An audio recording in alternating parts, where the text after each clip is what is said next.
You don't need a gym membership, you don't need expensive equipment, and you definitely don't need to wait until Monday to start building muscle.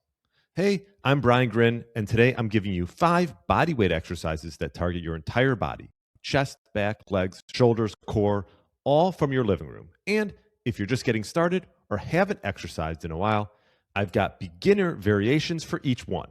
Plus, stick around to the end for a bonus stretch that's going to keep your spine healthy for years to come. Let's get into it. Here's what most people get wrong about bodyweight training.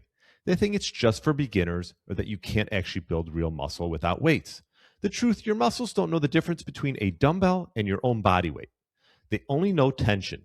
And when you apply progressive overload, meaning you make these exercises harder over time, your body adapts by building muscle. These 5 movements are the foundation. Master these, and you'll be shocked at what your body can do. Exercise 1, the traditional push-up. Hands slightly wider than shoulder width, body in a straight line from head to heels. Lower your chest to the floor or a block, then press back up. Keep your core tight, no sagging hips, no piking your hips up in the air. A variation would be to start with your incline push-up, hands on a sturdy chair, countertop, or even the wall. The higher your hands, the easier it gets. As you build strength, gradually lower the surface until you're on the floor. One tip would be to focus on controlling the lowering phase. 3 seconds down, 1 second up.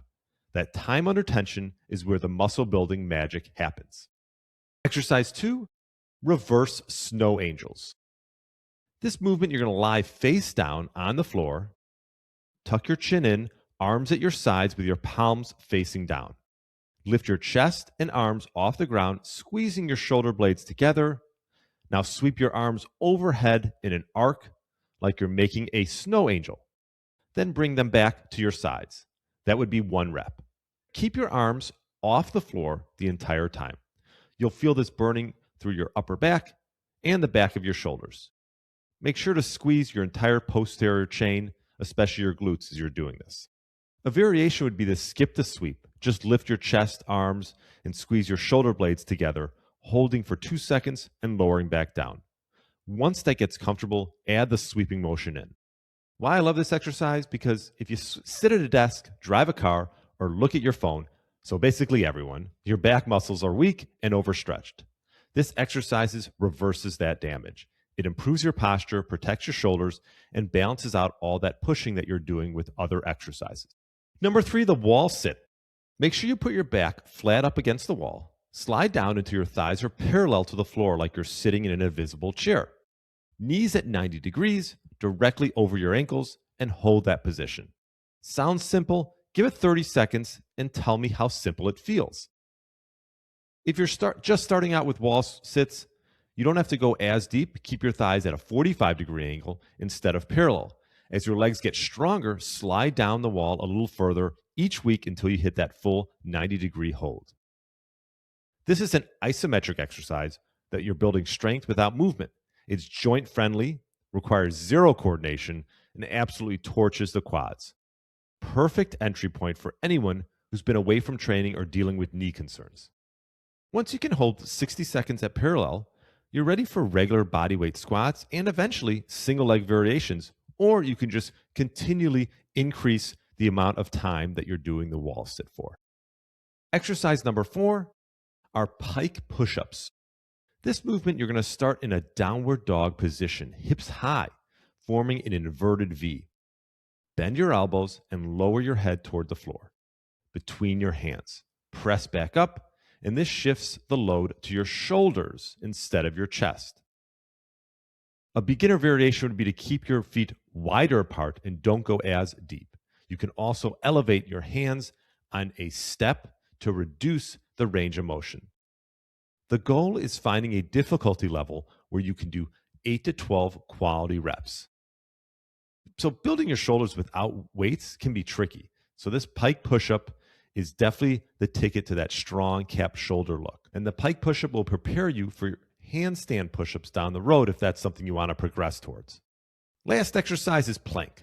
We all know this one for core stability. Forearms on the floor, elbows under shoulders, body in a straight line, squeeze everything, glutes, quads, core, breathe and hold. A beginner variation is just to drop to your knees. Same tight body position, just with less load. Build up your hold time before progressing to the full version.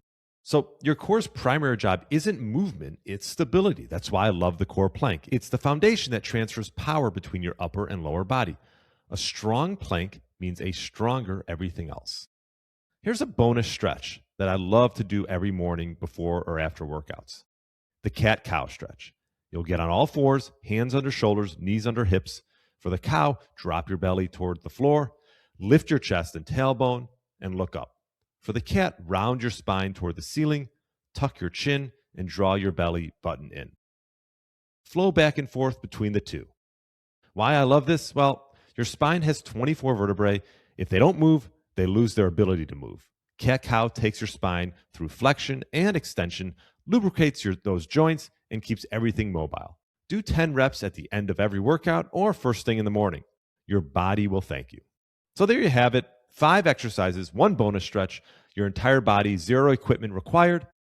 Here's how I'd structure it. Pick 3 days a week. Do 3 sets of each exercise from 8 to 15 reps or 30 to 60 seconds for the wall sit and plank. Finish with those cat-cows. You want to rest about 60 to 90 seconds between sets.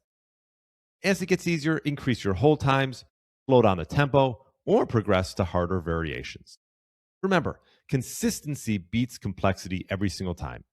If you found this video helpful, hit that subscribe button. I put out new content every week to help busy professionals over 40 build muscle, gain energy, and lose weight without living in the gym. Drop a comment and let me know which exercise you're starting with today. I'll see you in the next one.